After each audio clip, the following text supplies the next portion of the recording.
Teman-teman, apa kabar semuanya? Hari ini aku mau bawain lagi firman Tuhan yang berjudul tentang When God Says Let Go, yang dimana artinya adalah ketika Tuhan meminta kita untuk melepaskan. Teman-teman, kita akan belajar lebih dalam tentang temanya yang masih sama, yaitu Kingdom Direction, dimana judul firmannya adalah ketika Tuhan meminta kita untuk melepaskan.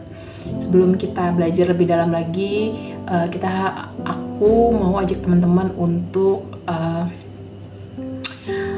membahas tentang yang namanya berhala. Bagaimana di sini berhala merujuk pada segala sesuatu yang menggantikan posisi Tuhan dalam hidup kita dan lebih penting daripada Tuhan.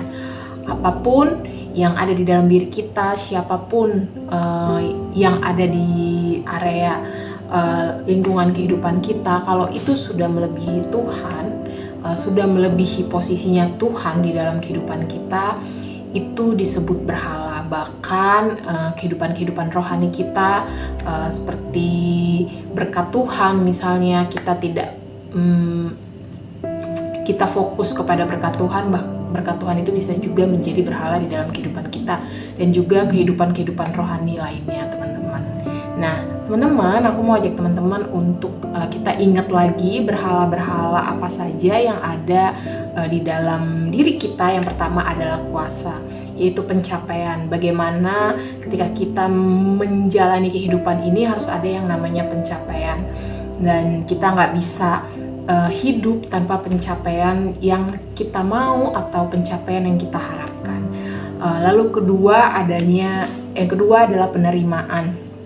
Kita maunya diterima, teman-teman, dan juga kita juga maunya divalidasi terus, teman-teman.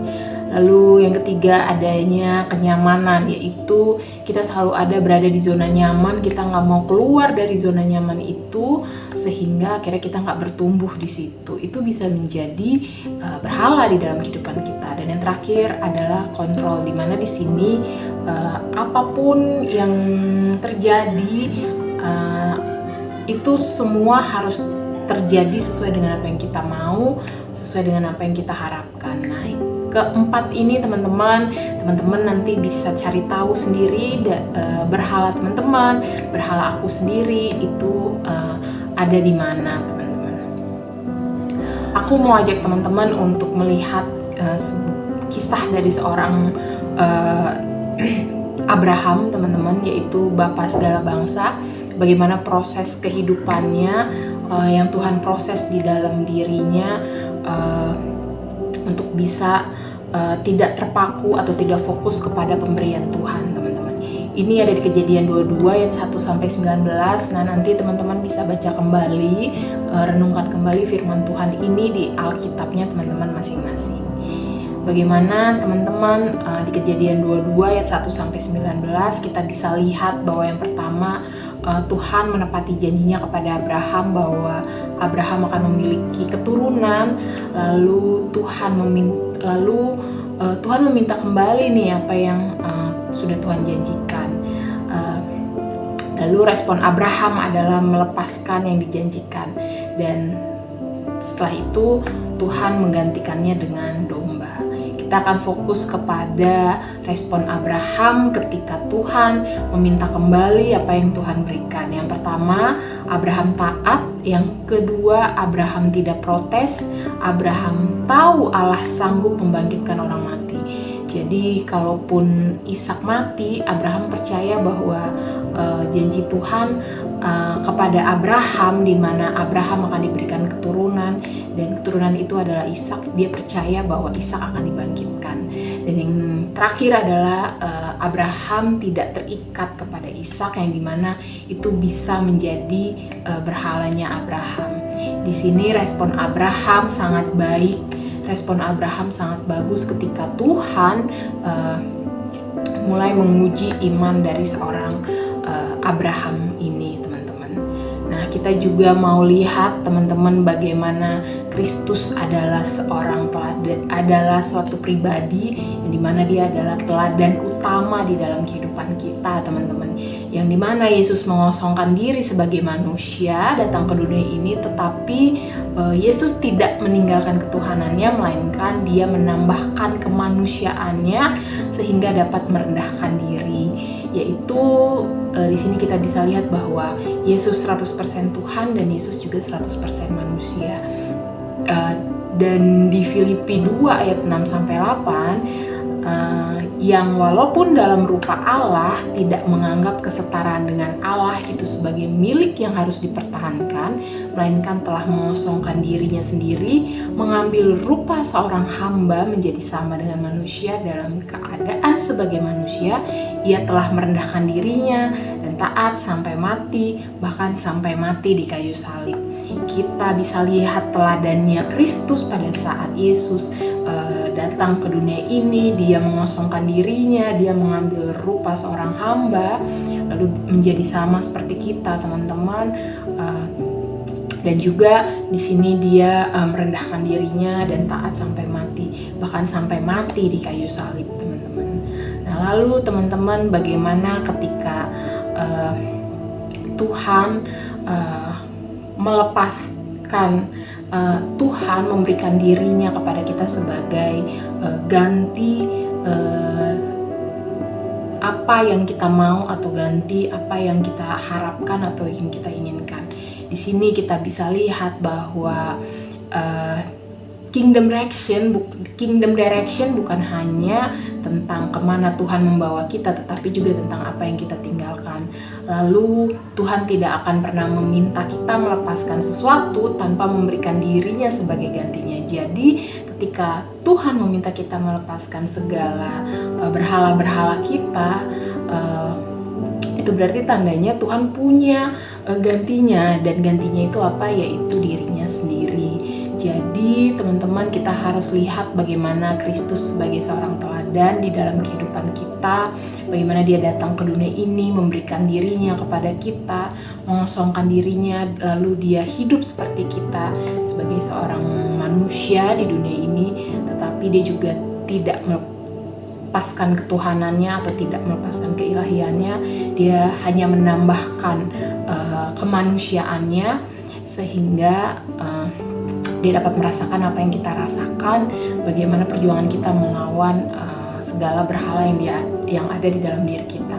Dan itu susah, teman-teman, gak gampang, sehingga akhirnya kita butuh yang namanya Roh Kudus di dalam kehidupan kita untuk kita bisa lepasin berhala itu. Dan Tuhan memberikan dirinya untuk kita bisa mengganti berhala-berhala kita dengan Tuhan, teman-teman. Nah, lalu teman-teman, di sini bagaimana kita bisa lihat bahwa berjalan dengan Tuhan supaya kita bisa sampai ke tujuan, kita harus melepaskan keinginan kita yang dimana bisa menjadi berhala di dalam hidup kita. Di sini juga kita bisa lihat bagaimana kalau kita mau jalan bareng Tuhan, kita mau mau tahu tujuan Tuhan, rancangan Tuhan, rencana Tuhan, kita harus melepaskan segala berhala di dalam kehidupan kita. Kita harus melepaskan segala keinginan-keinginan kita, teman-teman, yang dimana keinginan kita itu tidak sesuai dengan apa yang Tuhan inginkan. Jadi teman-teman, kita harus bisa mengkoreksi diri kita, ada di mana berhala kita, atau mungkin kita berada di keempat-empatnya. Kita harus bisa belajar untuk mau mengkoreksi diri kita, minta Roh Kudus untuk mengkoreksi diri kita ada di berhala mana, teman-teman. Jadi untuk kita bisa tahu rancangan Tuhan, rencana Tuhan di dalam hidup kita, kita harus mau melepaskan segala berhala yang ada di dalam hidup kita. Nah, lalu teman-teman, di sini aku mau kesaksian bahwa aku mulai menulis jurnal, tapi di sini nama jurnalnya adalah identifikasi berhala.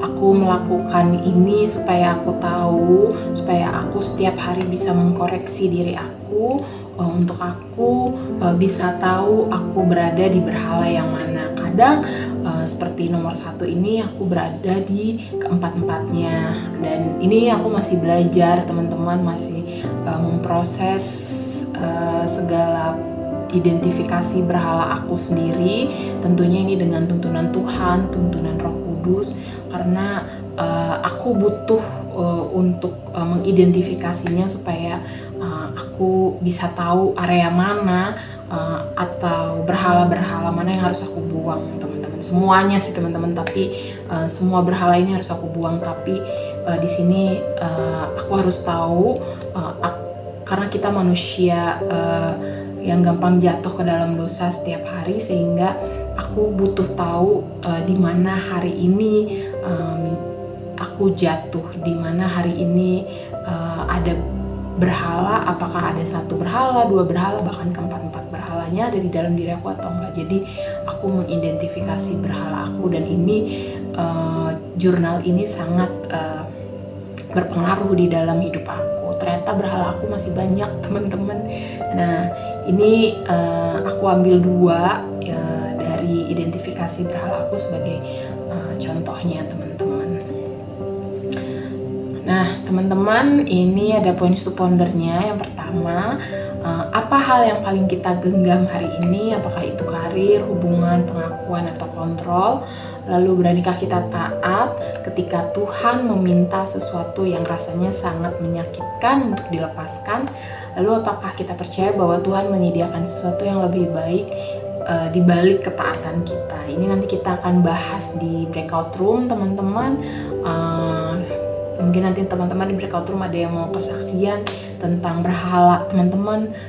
Kita sama-sama mau bahas ini untuk kita bisa pulih dan pulih lagi lebih baik, teman-teman. Aku sudah selesai, teman-teman. Terima kasih banyak.